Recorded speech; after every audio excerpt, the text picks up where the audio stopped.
আমি ছ'চিয়েল মিডিয়াত দেখা পালোঁ যে কোনোবা এজন AUDF-ৰ মানে পালি নেতাই আহি ইয়াত হুলস্থুল কৰি আছে যে তামোল গছ কিয় ভাঙা হৈ আছে কোন অধিকাৰত বা কোন আদেশৰ ওপৰত।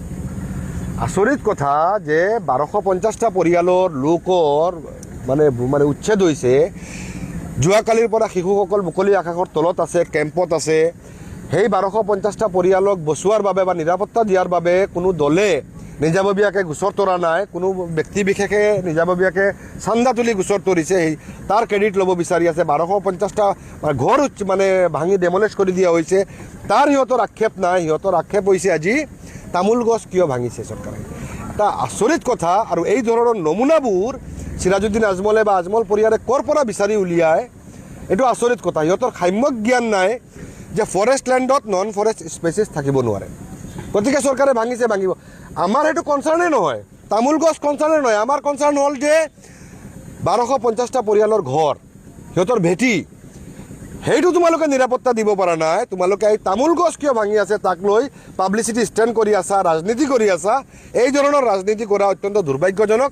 আজি অসমৰ ৰাইজে বুজি পাইছে তোমালোকৰ কি খেলা। আজি 3টা মাহে তোমালোকৰ দেখা দেখি নাই। আজি মানে উচ্ছেদৰ দিন মানে ৰাতিপুৱা আহি তোমালোকে ইয়াত মানে নাটক কৰি আছা।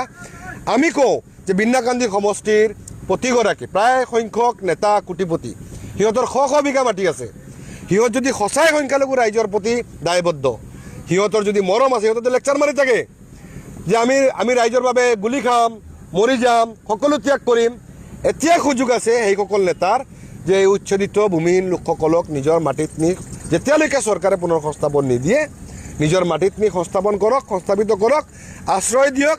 সেই উচ্ছেদিত পৰিয়ালৰ মানে শিশুসকলৰ শিক্ষাৰ ব্যৱস্থা কৰি দিয়ক। প্ৰমাণ কৰক নিজে নিজক যে আমি সংখ্যালঘু ৰাইজৰ প্ৰতি উৎসৰ্গিত। বিন্নাকান্দি সমষ্টিত 2.5 লাখ ভোটাৰ আছে। 2.5 লাখ ভোটাৰ নালাগে, মাত্ৰ 1250টা পৰিয়াল। তোমালোকে সেইসকলক তাৰে মানে অৰ্ধেক মানুহ